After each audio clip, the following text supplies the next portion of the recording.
വ്യക്തിപരമായി ആക്രമിക്കപ്പെടുന്നുണ്ട് എന്ന പരാതിയുണ്ട്. ഇപ്പോൾ ഏതെങ്കിലും തരത്തിൽ കുറവുകളുണ്ട് എങ്കിൽ അത് സാമ്പത്തിക അവസ്ഥയുടെ പ്രതിഫലനമാണ്.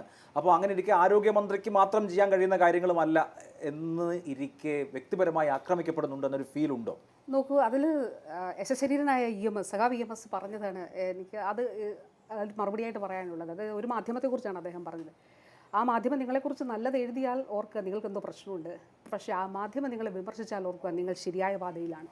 അപ്പോൾ നിങ്ങൾ ചെയ്യുന്നത് കൃത്യമായി ചെയ്യേണ്ടതാണ്. എന്തുകൊണ്ടാണ് ഞാൻ ഇന്നലെ എഴുതിയ കുറിപ്പിന് ഞാൻ കുറച്ച് ഡേറ്റേ പറഞ്ഞുള്ളൂ, കൃത്യമായൊരു മറുപടി ഉണ്ടായിട്ടില്ല.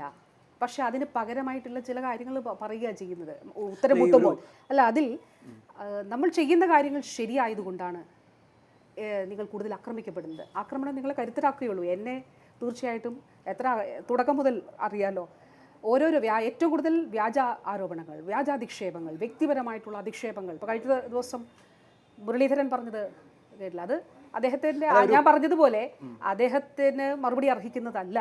അദ്ദേഹം ഇപ്പം ഞാൻ പറയുന്ന ഒരു കാര്യമുണ്ട്, ഇപ്പോൾ ഒരു ഹെൽത്ത് കമ്മീഷൻ്റെ കാര്യമുണ്ട് പറഞ്ഞല്ലോ, അതിൽ എനിക്ക് പറയാനായിട്ടുള്ളത് ഒരു കേരളത്തിൻ്റെ പ്രതിപക്ഷ നേതാവ് ഒരു ഓപ്പൺ സംവാദത്തിന് തയ്യാറാകണം.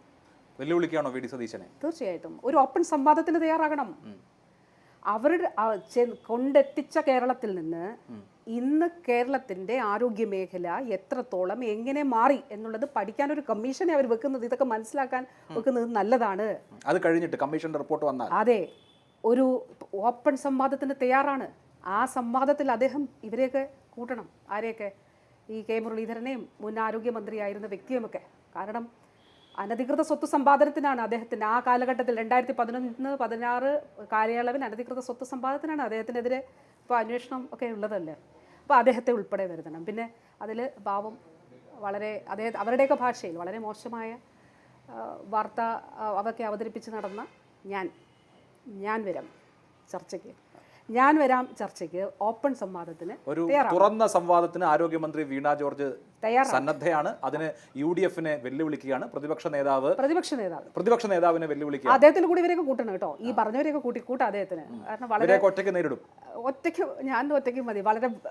വളരെ മോശം. അവർ തന്നെയാണല്ലോ പറഞ്ഞത്, വളരെ മോശമായിട്ടുള്ള. ഞാൻ ഇങ്ങനെയൊക്കെയുള്ള ജോലി ചെയ്താണ് വന്നത്. അപ്പോൾ വാർത്ത ഒക്കെ അവതരിപ്പിച്ച് വന്ന ഒരു വ്യക്തി. അപ്പോൾ ഞാൻ അതിന് തയ്യാറാണ്. ഈ ഒരു പരമ്പരാഗത രാഷ്ട്രീയക്കാരി അല്ലാത്തത് കൊണ്ടാണോ ഇത്തരത്തിലൊക്കെയുള്ള അധിക്ഷേപങ്ങൾ വരുന്നത്? അങ്ങനെയുണ്ടോ? അല്ലെങ്കിൽ ഒരുപക്ഷെ ഒരു പരമ്പരാഗത രാഷ്ട്രീയക്കാരി അല്ലാത്തതുകൊണ്ട് പിടിച്ചു നിൽക്കാൻ കുറച്ച് ബുദ്ധിമുട്ടും എന്ന് വിചാരിച്ചായിരിക്കുമോ? നോക്കൂ, ഞാൻ CPIM-ൻ്റെ അംഗമാണ്. ഞാനൊരു പ്രസ്ഥാനത്തിൻ്റെ ഭാഗമാണ്. എന്നെ നയിക്കുന്നത് എൻ്റെ പ്രസ്ഥാനത്തിൻ്റെ നയമാണ്.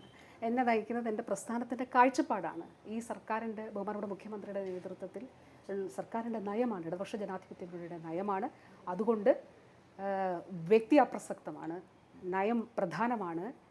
അതുകൊണ്ടാണ് ഞാൻ പറയുന്നത് സംവാദത്തിന് തയ്യാറാണ്. ശരി, അതിൽ ഓപ്പൺ ആയിട്ടുള്ള സംവാദത്തിന് നടത്താം. യെസ്, അപ്പോൾ വെല്ലുവിളിക്കുകയാണ് ആരോഗ്യമന്ത്രി ഒരു തുറന്ന സംവാദത്തിന് പ്രതിപക്ഷത്തെ. മാതൃഭൂമി ന്യൂസിലൂടെ വളരെ നന്ദി. All the best. Thank you.